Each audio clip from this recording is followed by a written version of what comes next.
नमस्कार, आप देख रहे हैं प्राइम डिबेट। मैं हूं आपके साथ आलोक। लोकसभा चुनाव प्रचार में बीजेपी पूरी ताकत झोंक रही है। इसी कड़ी में हरियाणा भाजपा ने केंद्रीय भाजपा के नेतृत्व के निर्देश पर हर विधानसभा में विजय संकल्प रैली कर जहां नए मुख्यमंत्रियों को विभिन्न विधानसभा में परिचय सम्मेलन करवा रही है, वहीं मुख्यमंत्री मंच के माध्यम से अपना विजन भी स्पष्ट कर रहे हैं। जहां वो अपराधियों को ललकार रहे हैं, वहीं वो आगे अपना विजन भी साफ कर रहे हैं और लोकसभा की 10 सीटें जीतने की बात कर रहे हैं। वहीं दूसरी ओर क्षेत्रीय दल जेजेपी भी एंड स्तर पर चुनावी मैदान में उतर रही है और उन्होंने कहीं विरोध का सामना करना पड़ रहा है और उनके पार्टी के शीर्ष नेता एवं कई पदाधिकारी अपना पद छोड़ रहे हैं। पार्टी के हरियाणा अध्यक्ष निशान सिंह पार्टी ने अलविदा कह दिया। पार्टी की रीढ़ की हड्डी मीनू बेनीवाल के साथ साथ मंत्री रहे देवेंद्र बबली की चर्चा भी है कि वो पार्टी छोड़ भाजपा में शामिल हो सकते हैं। वहीं कांग्रेस का मानना है कि आज का माहौल उनके पक्ष में है। उनका कहना है कि भाजपा के कई उम्मीदवारों की हालत खराब है, कई जगह पर विरोध का सामना करना पड़ रहा है। ऐसे में कांग्रेस के पक्ष में जनता और लोकसभा में तस्वीर की भाजपा की बजाय कांग्रेस के पक्ष में दिखेगी। तो विजय संकल्प रैली से मिलेगी क्या विजय, बड़ा सवाल। तो बीजेपी परिचय सम्मेलन करा रही है, विजन की बात कर रही है और अपराधियों को इस तरीके से लगातार सरकार ललकार रही है। मैं सिरसा के अंदर हूं, अलग अलग बैठकों में कार्यकर्ताओं से, आम लोगों से सिरसा के अंदर मिलना हुआ है। अभी भी सुबह 8 बजे से कई जगह लोगों के बीच में, कार्यकर्ताओं के बीच में जाने का मौका मिला है। जो उत्साह मुझे कार्यकर्ताओं में देखने को मिल रहा है, आम लोगों में जो जोश है, नरेंद्र मोदी जी की नीतियों का परिणाम है और उन नीतियों के कारण जो हमारी डबल इंजन की सरकार ने पहली बार गरीब के हित में योजनाबद्ध तरीके से जो कदम उठाए हैं, उसका एक बड़ा इम्पैक्ट लोगों के अंदर नरेंद्र मोदी जी के प्रति एक श्रद्धा का भाव वो दिखाई देता है।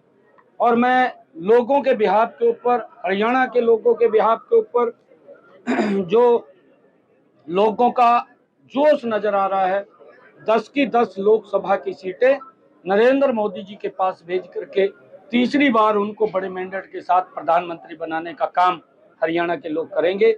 बहुत सारे काम किए हैं, महिलाओं के लिए, उनकी मजबूती के, उनके सशक्तिकरण के लिए काम किया है, किसानों की मजबूती के लिए काम किया है।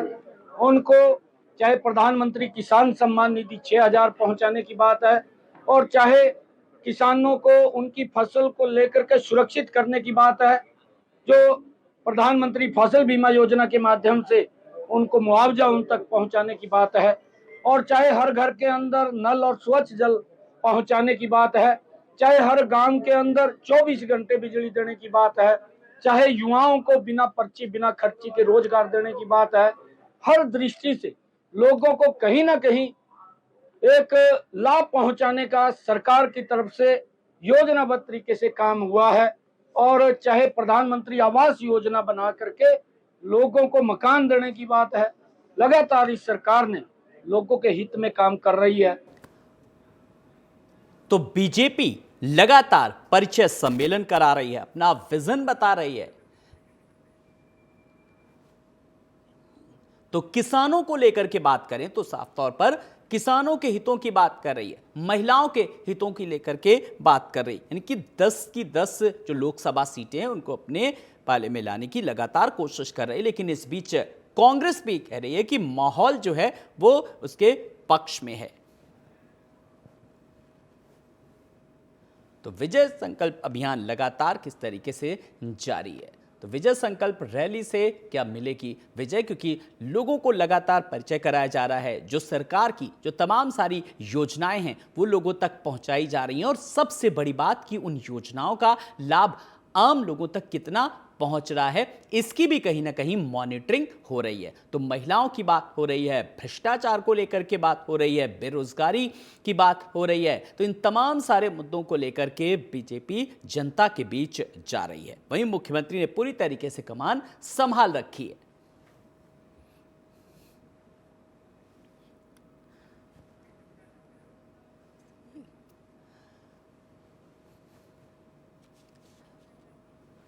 तो लगातार जिस तरीके से विजय संकल्प रैली का आगाज हुआ और इस विजय संकल्प रैली के जरिए क्या विजय हासिल होगी, देखना बेहद दिलचस्प होगा। लेकिन कौन कौन से ग्राउंड जीरो पे ऐसे मुद्दे हैं जिनको लेकर के जनता के बीच क्या चल रहा है, जनता क्या सोच रही है, अवाम क्या सोच रही है, जानेंगे, मेहमानों से बात करेंगे। लेकिन सबसे पहले कुछ चीजों को समझने की कोशिश करेंगे। वरिष्ठ पत्रकार कमल बधावन जी हमारे साथ जुड़ गए हैं। कमल बधावन जी नमस्कार, मैं आपका बहुत बहुत स्वागत करना चाहूंगा। लगातार विजय संकल्प रैली के जरिए बीजेपी परिचय सम्मेलन करवा रही है, अपना विजन बता रही है। किस तरीके से ग्राउंड जीरो पे आपको क्या नजर आ रहा है? बिल्कुल, देखिए लगातार जो प्रयास है बीजेपी के वो यही कि हरियाणा की 10 की 10 सीटें वो जीते। लेकिन कहीं ना कहीं सवाल अब खड़े हो रहे हैं कि 10 सीटें जीतने के लिए प्रयास किस तरह का रहे। तो विजय संकल्प रैली एक प्रयास है बीजेपी का, और निश्चित तौर पर जिस प्रकार से हरियाणा में सीएम का जो बदलाव हुआ है, चेहरे का बदलाव हुआ है, तो उसके साथ साथ दो बातें सामने आ रही है। एक बात तो ये कि 10 की 10 सीटें जीतनी है, और दूसरा ये कि जो नए मुख्यमंत्री नायब सिंह सैनी बने हैं वो भी तमाम जिलों में उनकी हाजिरी सुनिश्चित हो जाए।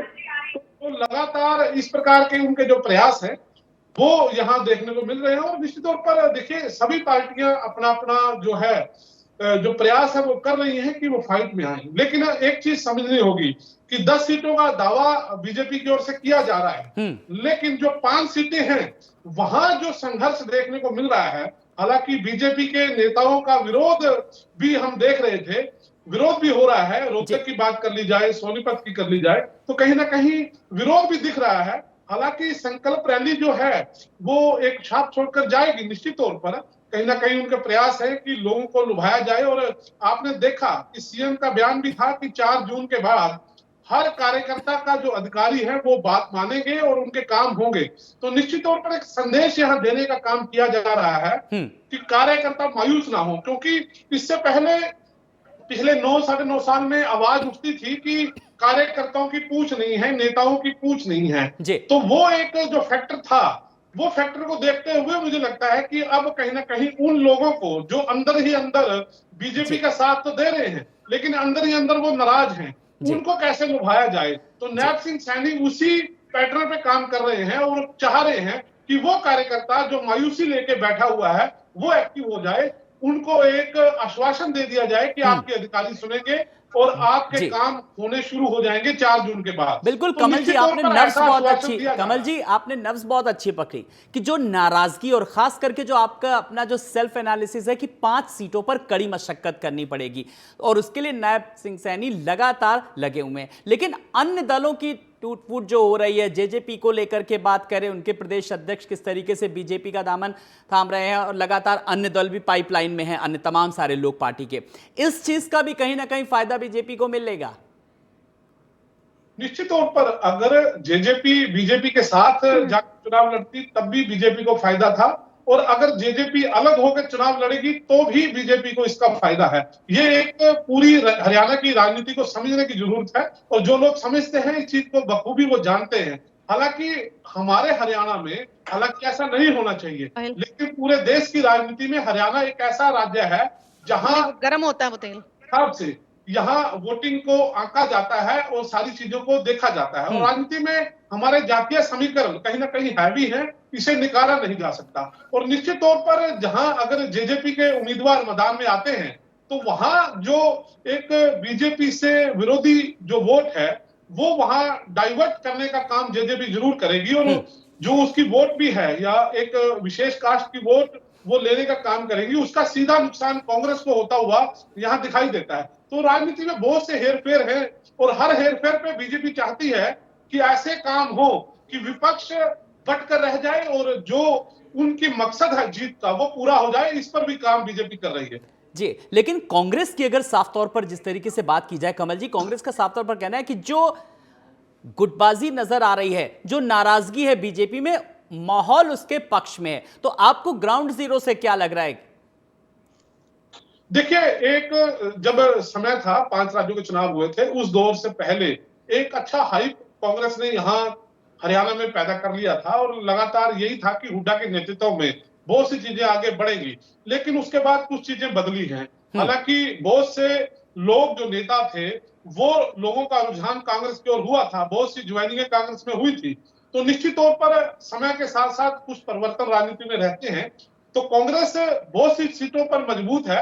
हालांकि अगर लोकसभा की बात की जाए तो लोकसभा में भी मुझे लगता है कि सबसे पहले बीजेपी का यही नजरिया था कि रोहतक को कैसे एक साफ किया जाए, रोहतक में जो गढ़ है हुड्डा का उसको कैसे तोड़ा जाए, उस पर कहीं ना कहीं मुझे लग रहा था कि बीजेपी कुछ खेल करेगी। लेकिन वही रिपीट करके मुझे लगा कि अब कहीं ना कहीं वहां अगर हुड्डा परिवार का चेहरा मैदान में आता है तो निश्चित तौर पर वहां कहीं ना कहीं कांग्रेस का पक्ष वहां भारी मुझे दिखाई दे रहा है। इसके अलावा बहुत सी सीटें हैं। आप अगर कुमारी शैलजा को सिरसा में मौका मिलता है तो निश्चित तौर पर वहां भी अच्छे वाली फाइट हमें सब लोगों को देखने को मिलेगी। ऐसे ही हिसार की सीट है, ऐसे ही सोनीपत की सीट है। सोनीपत में भी क्या कौन से चेहरे आएंगे कांग्रेस के, उसके बाद सारा आंकलन हो जाएगा। और एक बात और है, अब तो कांग्रेस के पास इतना अच्छा मौका है कि इतना समय मिल गया कि सामने आपके कौन सा चेहरा है, उसके मुकाबले में कौन सा चेहरा बेहतर है, उसके आंकलन करने के लिए महीना का एक समय उनको मिल गया। और अगर फिर भी कांग्रेस अगर अच्छे कैंडिडेट नहीं उतारेगी तो ये कांग्रेस का फेलियर भी हो सकता है। जी अच्छा सर, एक बात बताइए, मैं आपसे जरा एक चीज को समझूंगा। अगर मैं पिछली एनालिसिस की बात करूं, मंथन की बात करूं, कांग्रेस को लेकर के अगर खास करके चेहरों की कमी कांग्रेस के पास भी नहीं है, लेकिन पिछले 10 सालों से अगर बात करें तो कांग्रेस कहीं ना कहीं कैश नहीं करा पा रही है।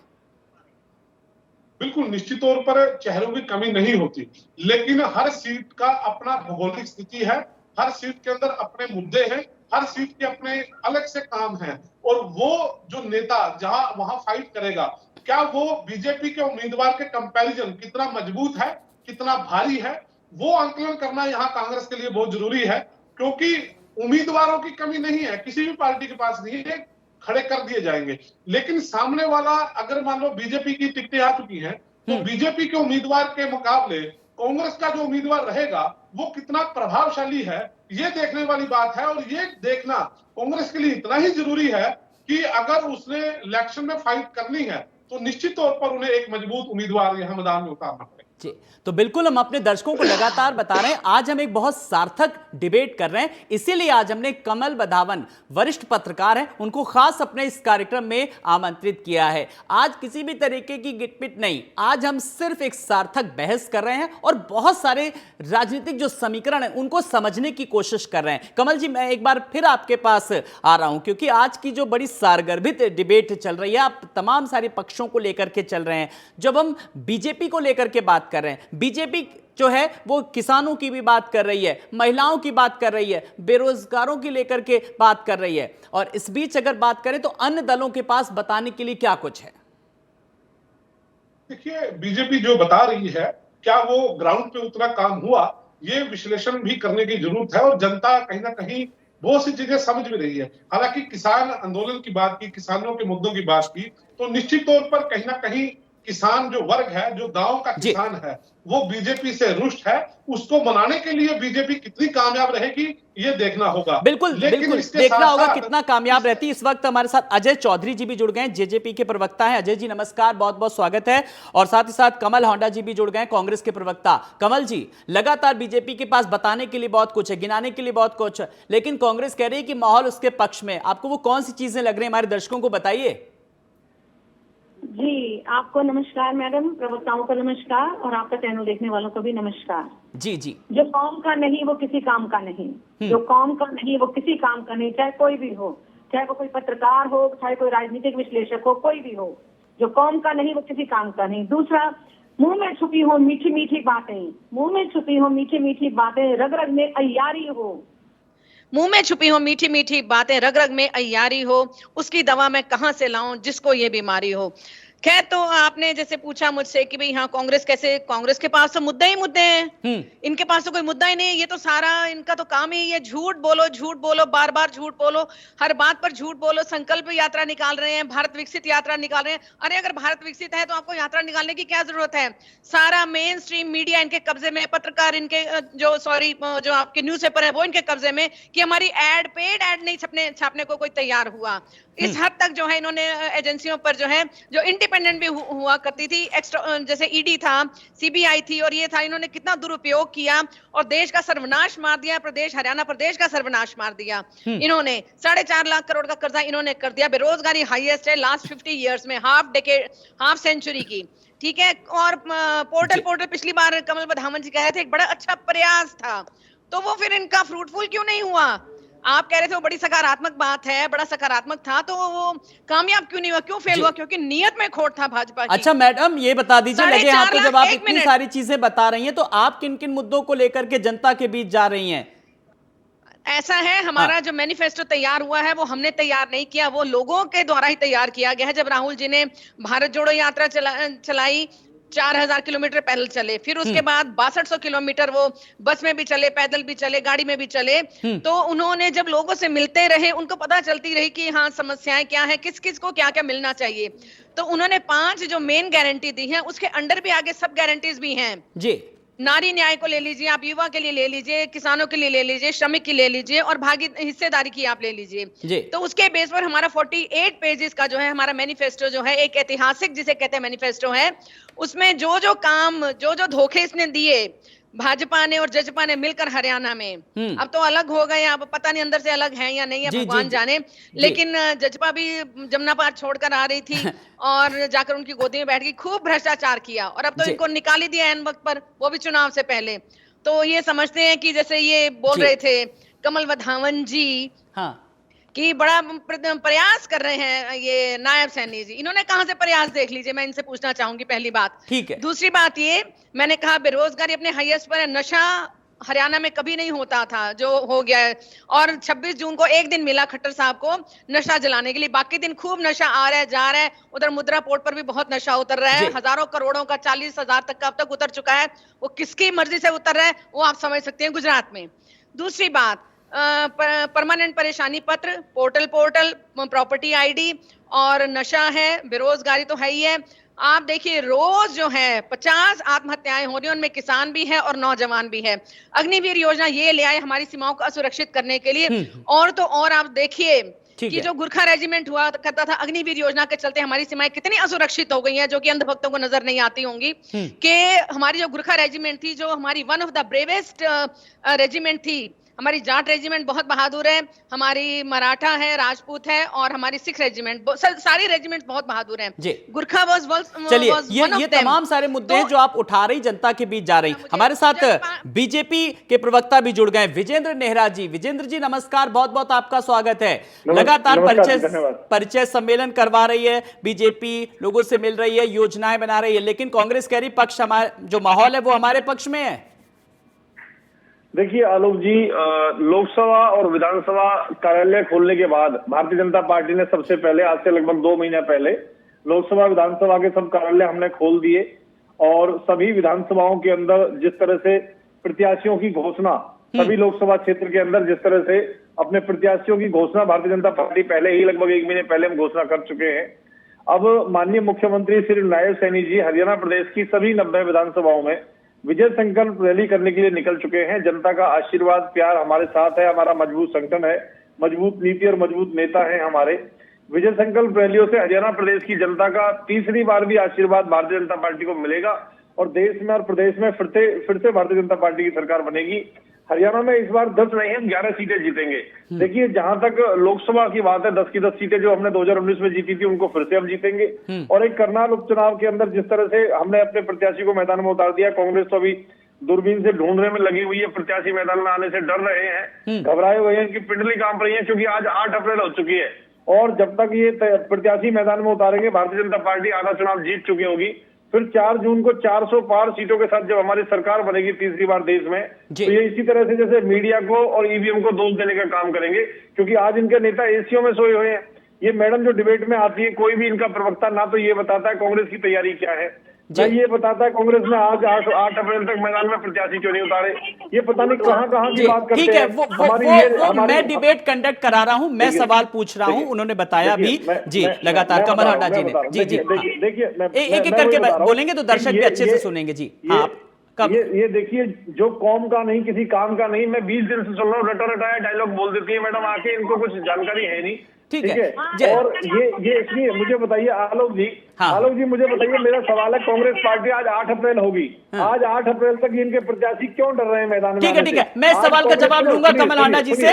जी ठीक है, हाँ विजेंद्र जी अपनी बात पूरी करिए, फिर मैं आपने बहुत समय दिया इनको। हाँ। देखिए, मेरा ये सवाल है कि कांग्रेस पार्टी ये बताए कि लोकसभा चुनाव में अगर वो लड़ना चाहती है, मुकाबले में आना चाहती है, तो चुनाव को लेकर उसकी तैयारियां कहाँ हैं? कहाँ है लोकसभा कार्यालय, कहाँ है विधानसभा कार्यालय, कहाँ है इनके प्रत्याशी, कहाँ है इनका संगठन? पिछले 15 साल से इनका संगठन नहीं है। ठीक है, कमल हांडा जी से मैं इस सवाल का जवाब लूंगा, आप सोच के रखिएगा। तब तक मैं ठीक है, मैं अजय चौधरी जी आपके पास आ रहा हूं। अजय जी बने रहिए हमारे साथ, और भी मेहमान है, मैं सबका वर्जन लेना है। अजय जी मैं आपका स्वागत करना चाहूंगा। अजय जी जेजेपी के प्रवक्ता है। अजय जी बड़ी बात है, आपके अपने ही आपसे रूठ रहे हैं, चुनाव कोई बहुत ज्यादा दूर नहीं है। आपने जवाब लेना था मुझसे। मैं आऊंगा, आपके पास आऊंगा, आप जवाब सोच के रखिए, बस आपके पास आऊंगा जरा सा। अजय चौधरी जी का वर्जन ले लूं। हाँ आलोक जी, सबसे पहले तो आप सभी को और चैनल देखने वाले सभी हरियाणा वासियों को मेरा नमस्कार। जो साथी प्रवक्ता बैठे हुए हैं उनको भी मेरा नमस्कार। जी। जैसा कि अभी आपने कहा कि आपके अपने रूट रहे हैं, आपके अपने ही छोड़ के जा रहे हैं।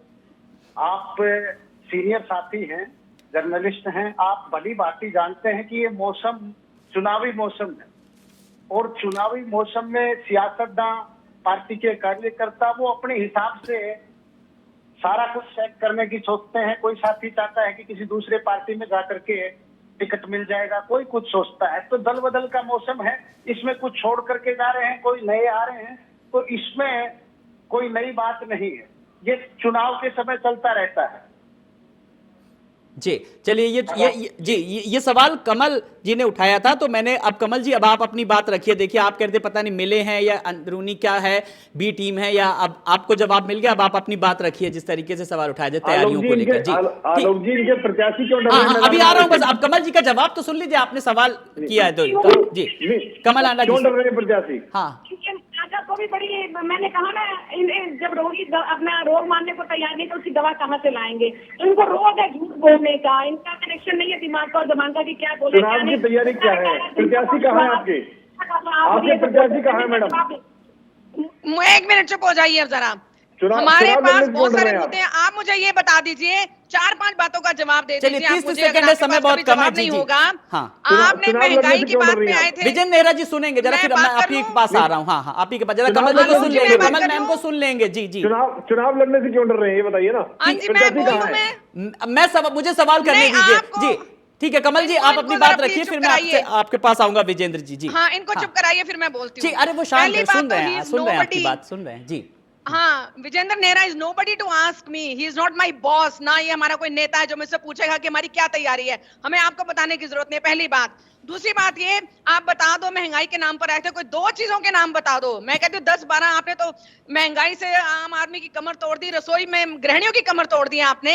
मतलब आप किताबों पढ़ाई तक का आपने, मतलब जैसे कहते हैं सत्यानाश कर दिया। 5000 स्कूल आपने हरियाणा में बंद कर दिए, और नौकरी भी दी 37 पेपर लीक करके। चलिए जल्दी से, समय बहुत कम है मैम, समय बहुत कम है। चलिए विजेंद्र नेहरा जी, आप कह रहे थे ना तैयारियां हैं, मुद्दे आपको बता दिए। अब आप किन मुद्दों को लेकर के, महंगाई देखिए बता दिया उन्होंने मुद्दा है, जल्दी से इससे कैसे निपटेंगे जनता के बीच, जल्दी। विजेंद्र नेहरा जी, हाँ चलिए अब सुनेंगे मैम, अब सुनेंगे। जी विजेंद्र नेहरा जी अपनी बात रखिए जल्दी से। हाँ आलोक जी मेरी एक भी बात का जवाब ये मैडम नहीं दे पाई। ठीक है, आप हमारे सवाल का जवाब दे दीजिए ना। मैं होस्ट हूँ, मैं एंकर हूँ, मैं आपसे सवाल कर रहा हूँ। चलिए आप जवाब दीजिए जल्दी से, 30 सेकंड में फाइनल कमेंट सर। आलोक जी मैं तो यही कह रहा था कि हमारी लोकसभा चुनाव की तैयारियां पूरी तरह तेज है। कांग्रेस कहाँ है मैदान में? कांग्रेस तो दूरबीन लेने से नहीं, ढूंढने से नहीं मिल रही है। कांग्रेस के प्रत्याशी कहाँ है? कांग्रेस के कार्यालय कहाँ है? कांग्रेस के नेताओं में आपस में छूट क्यों है? इनका संगठन कहाँ है? इनका संगठन कहां पर है? जल्दी से अजय चौधरी जी, एक 30 सेकंड में आपसे भी फाइनल कमेंट में चाहूंगा। ठीक है, अब समय बहुत कम है, मुझे भी कमांड मिल रहा वाइंड अप करने का। अजय जी जल्दी से, जल्दी। मैम एक बार फिर रखेंगे कमल हांडा जी डिबेट, फिर अब मैं आपको आमंत्रित करूंगा, खास आपको खूब मौका दूंगा कि आपकी तैयारियां हैं, क्या आपका विजन है। जल्दी से अजय जी, अब 30 सेकंड में फाइनल कमेंट आपसे। जी आलोक जी, हाँ मैं तो बोलूं तब ना जब नेहरा जी और कमल हांडा जी एक दूसरे के ऊपर टिप्पणियां कसने से चुप रहे जी, लगातार एक दूसरे को डिस्टर्ब। 1 मिनट के लिए आपका सवाल मेरे रिगार्डिंग क्या है कि दल बदल के रिगार्डिंग आप सवाल पूछना चाह रहे हैं? राम तो जल्दी मैं जाऊंगा। हेलो जी आप अपनी बात रखें पूरी जी। चौटाला जी को गाड़ियां वापस क्यों करनी पड़ी? अजय जी से मैं एक सवाल पूछती हूँ कि अभी सवाल जवाब का समय नहीं है ये, मैं सवाल कर रहा हूं, मैं डिबेट कंडक्ट करा रहा हूं। एक अजय जी, क्या कुछ तैयारियां जनता के बीच, किन मुद्दों को लेकर के जनता के बीच जाएंगे? 30 सेकंड में जल्दी से, मुझे कमांड मिल रहा है, मुझे वाइंड अप करना है जी। हाँ आलोक जी, 75% युवाओं को प्राइवेट सेक्टर में हमने आरक्षण दिया जी, महिलाओं को 50% चुनाव में भागीदारी हमने करवाई, 30% जो 30% राशन डिपो के अंदर भागीदारी महिलाई बीच में ना बोले आनंद जी। अरे आपकी आवाज जनता सुन रही है अजय जी, आप अपनी बात रखिए पूरी तरीके से जी। हाँ, बीसी के लोगों को पंचायती चुनाव में आरक्षण की व्यवस्था दुष्यंत चौटाला जी ने करवाई, और जब तक ये सब ऐसे 14 फसलें एमएसपी पे खरीदी गई, ये सब इसलिए हो पाया कि सरकार में किसान के सुनने वाले लोग बैठे हुए थे, तभी ये सब हो पाया। और रही बात, चलिए, यानी कि आप इन मुद्दों को लेकर के जनता के बीच जा रहे हैं। समय बहुत कम है, आप समय मानो का बहुत बहुत शुक्रिया। कमल बदावन जी आपका भी, विजय नेहरा जी आपका भी, अजय चौधरी जी आपका भी, कमल हांडा जी आपका भी बहुत बहुत शुक्रिया। तो विजय संकल्प रैली का जिस तरीके से बीजेपी आगाज कर रही है, देखना यह है कि विजय संकल्प रैली के जरिए कितनी विजय हासिल होती है, देखना बेहद दिलचस्प होगा। बहुत बहुत शुक्रिया, नमस्कार।